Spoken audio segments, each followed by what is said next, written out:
So in this video, I'll be introducing you to integration by parts. Now integration by parts is used whenever you have product of two functions which are not the same. So when you have product of two functions which are not the same, we use integration by parts. So let's see, I'll explain you this as we work it out. So suppose if I give you a sum like integral of x side x has been given to you. So I have to choose my u and v. Rather, I'll be using the second formula. So I'll be choosing u and dv. So it's a product of two functions. I have to decide which one is u and which one is dv. There's a rule for that.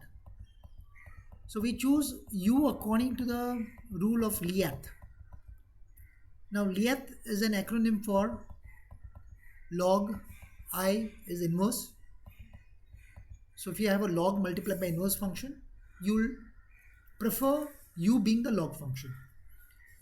A stands for algebraic, T stands for trig, and E stands for exponential function. So if you have a product of let's say an inverse function and a trig function, so you'll call the inverse function as u. So let's see how does it work. So in this case, my algebraic is first, my trig is second, so it's in the same order. So my algebraic function is u, that's x. My sin x will be dv.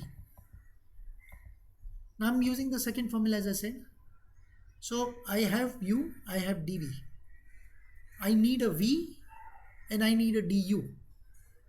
So for the first function u that you have chosen, you differentiate. Now we are differentiating with respect to x. We won't write that. This just for our sake we are writing. So you differentiate, derivative of x is 1 and dv you integrate. So integrate your dv. So integral of sin x is minus cos x. Now we'll apply the formula. So the formula integral of uv dash or uv dash, yes, is uv. So u into v, if you look at the formula that I've highlighted, u into v, correct? This is u into v minus, so minus integral of v du. So this into this minus this into this, minus v into du. Open the brackets. Okay, you remove the minus sign out. Now you integrate this. There'll be one more integration which will come in. Now integral of cos x, you know, is sin x. So this is my final answer. So this is how you work integration by parts.